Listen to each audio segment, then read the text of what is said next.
Donc en fait, mon rôle consiste à coordonner l'ensemble des services supports et des métiers de FMS.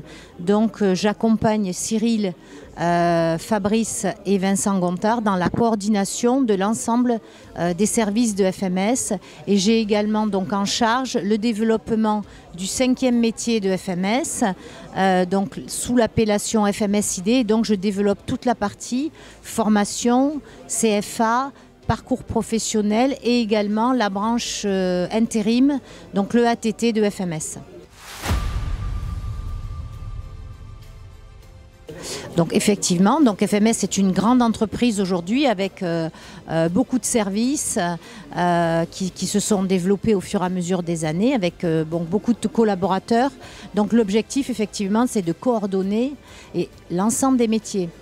On a 12 sites aujourd'hui, mais surtout on a 5 métiers différents chez FMS, l'informatique, la logistique, le textile, les métiers de la formation et le second œuvre. Donc c'est vraiment des environnements qui sont très différents, avec des compétences aussi très différentes, donc ça demande une coordination importante.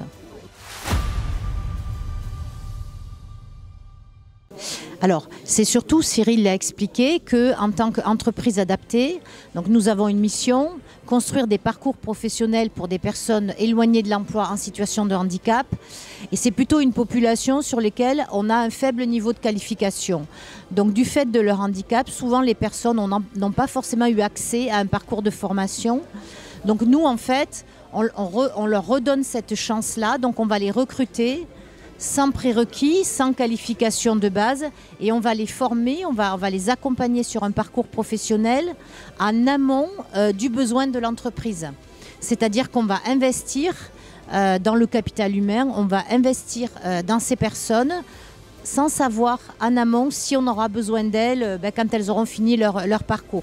Et ça, c'est très innovant et on n'est pas beaucoup à le faire en France et notamment dans une entreprise adaptée.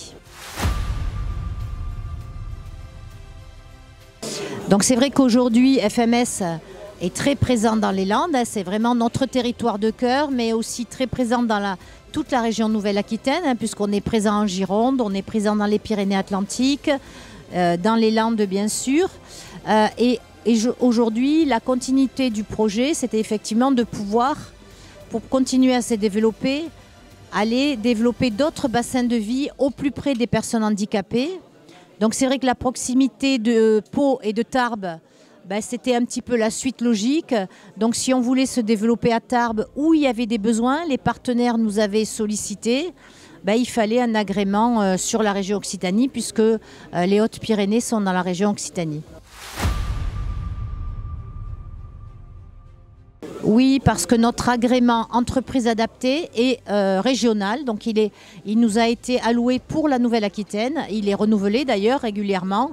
Et donc là, on a fait ce qu'on appelle une extension d'agrément, donc on a demandé un nouvel agrément auprès des partenaires de la région Occitanie. Et ça va nous permettre effectivement toujours plus de créer plus de parcours et plus de possibilités d'emploi pour des personnes en situation de handicap.